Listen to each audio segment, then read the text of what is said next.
These are all the books that made me obsessed with reading. Number 1 are the Nancy Drew mysteries. I did read these when I was like 12, but they were the first books that made me realize that reading could actually be fun. And it wasn't just some boring thing I had to do for school. Like, I actually enjoyed these all the way through. And from there, I would say there were about 4 more books that really solidified this obsession and turned me from a person who could only get through one Nancy Drew book per month into someone who could easily read multiple books per week. A lot of these are super popular books that you've probably heard of before, though I'd say the very last one is a little more rare, but it's definitely my favorite that I think everyone should read at least once in their lives.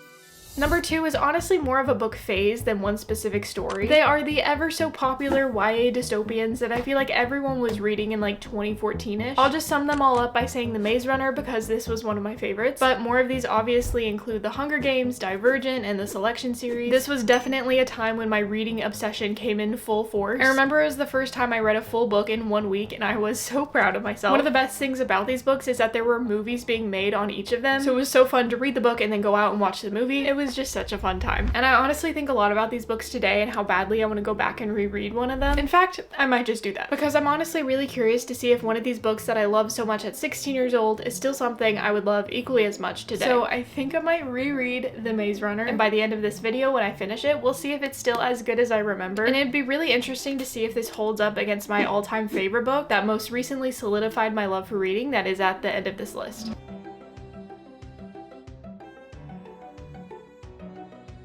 I feel like with all of these types of books, they really just like hit the ground running. I kind of forgot how this began, but it starts right off the bat. The main character is waking up in this maze. He doesn't know what he's doing there. He doesn't know how he got there. He's meeting all the other people who are also trapped in the maze. It's just such a fun, like exciting story. And it's also kind of nice that I don't remember too much because I'm so excited to keep reading and to see what happens and how they get out, and genuinely so excited to see what's gonna happen.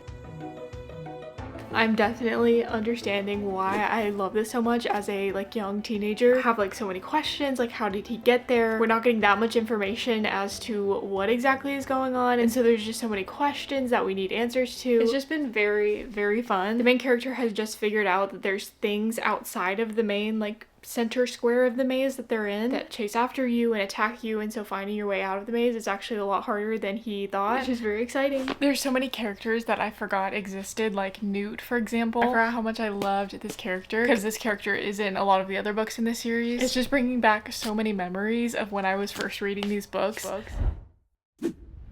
Number 3 is a book that was my first big risk with reading. It's called The Eyes of the Dragon by Stephen King. It's a fairy tale-esque book about 2 princes who are fighting for the throne. Up until this point, I had never really read a fantasy before or tried a big author like Stephen King. And although this book was written for a younger audience, it still felt like a pretty big jump from the other books I had read. The writing was a little bit more sophisticated, the storytelling was a little more complex. This book was the perfect thing to like stretch me a little bit with reading. And because of that, it was the first book where I really noticed how cool the writing was or how interesting the storytelling was. I remember being fascinated by the concept of something being written in multiple different perspectives. I just remember thinking that was so cool. I think this book also really helped me to be a little bit braver when it came to choosing my books in the future. So I'm definitely not just reading this book to be like, to not like look back and judge it and be like, oh, my reading is so much better now. I like moved on from these silly childish books. That's not what I'm trying to say. I'm almost halfway through now and this book is very good. It's super, super, super entertaining. I guess the main reason why I wanted to read this book was because I just kind of want to look back to be able to see how far I've come with reading. Not to judge this book, but just to be able to see how much I've grown, I guess, between this book and the last very amazing book on my list. So I'm doing this just to like be nostalgic, to appreciate it again, and to see how much I've grown.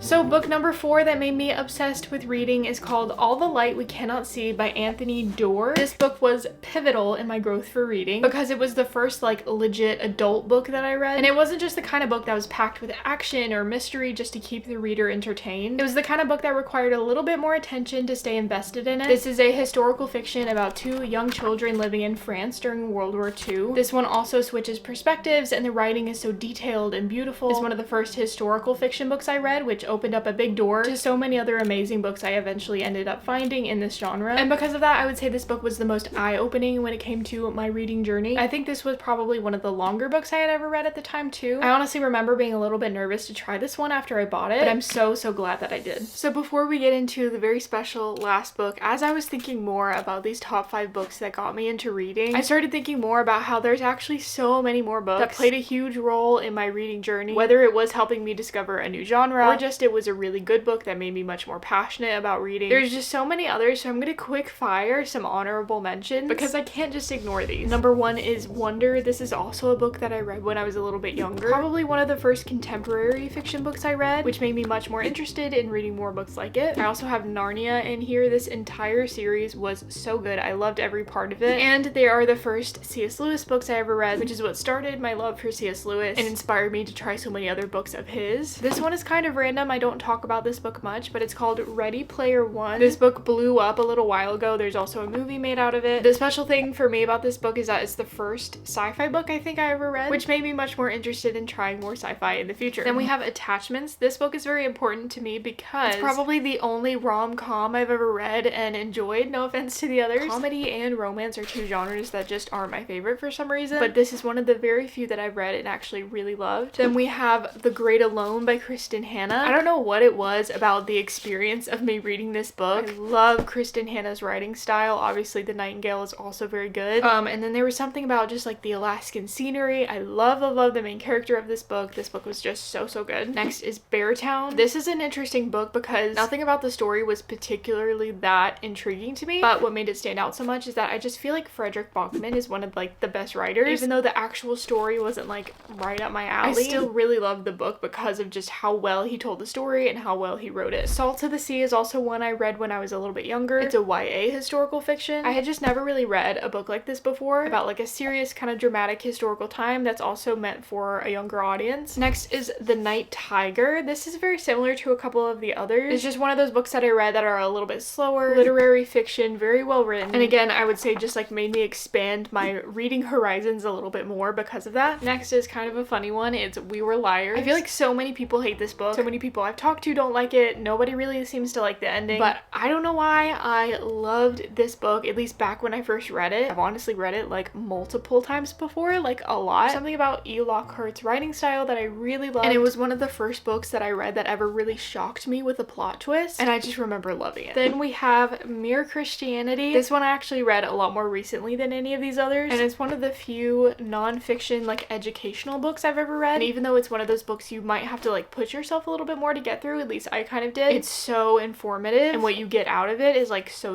important. And then lastly, I also have East of Eden. I feel like I've talked about this book a lot, so I'm going to keep this brief. Such a cool story, written in a way I've never experienced before. The most perfect characters. This book was just like a long journey I went on and enjoyed every minute of it. So I just feel like it was necessary for this video for me to include all of these because again, there's just so many books that helped me in my reading journey, and it felt wrong to not at least mention these. So now it's time for the last book. And the last one I actually read pretty recently, but I'm including it in this list because I'd say it really solidified a kind of like a new passion for reading for me. And that's because it is a Christian fiction book. If you've seen any of my other videos, you probably know that I've been embarking on this journey of trying to discover good Christian fiction. When this genre is done well, I really love it because it allows me to kind of like indulge in my passion for reading, but also helps me to grow closer to God in the process. And when you find a good one, it is so good. This book specifically was one of the first ones that made me realize that it is possible to find a great story with really good writing that also includes so much about God and faith without feeling cheesy or forced. And when I say it's an amazing story, it's like so amazing. It's the kind of book that I know I could read 10 times over again and I would discover something new about it every single time, which is what I kept thinking about when reading through The Maze Runner, because I do still think that this is a good story. This book was so fun. Obviously, I might not be like the target audience anymore, but still so action-packed and adventurous and enjoyable, and even just the parts that reminded me so much of what it was like reading it for the first time when I was younger, of like staying up really late at night to finish the next chapter, or like carrying this book with me everywhere I went. I did the same thing with the other YA dystopians that I loved during this time. We're getting so excited to finish this book and start the next one in the series. Like I keep saying, it was just such a fun time, and I'm so glad I reread it to kind of relive that a little bit. And that's honestly what I was thinking about when picking these top 5 books for this list. They're all books that made me like heighten my passion for reading in some way, shape, or form, and every time I read a book that made me more excited about reading, I would read so much more, obviously. So even though all these books aren't necessarily like my all-time favorite books, they all played a very crucial role in encouraging my love for reading. So that's why they're on the list, and that's why I love them. But although I still think this book holds up as a really good story, and within the book carries so many fun memories of me falling in love with reading, it isn't quite on the same level as my most recent favorite, because my favorite book isn't just entertaining. It helped me to learn new things and grow at the same time, which is ultimately what I really look for in a good book nowadays. But I could have never gotten to this point without all these other amazing books helping me along the way. The last book is called Till We Have Faces, and I highly, highly, highly recommend it, just like I do with all the books in this video. So let me know which book made you obsessed with reading, and maybe I'll read it next.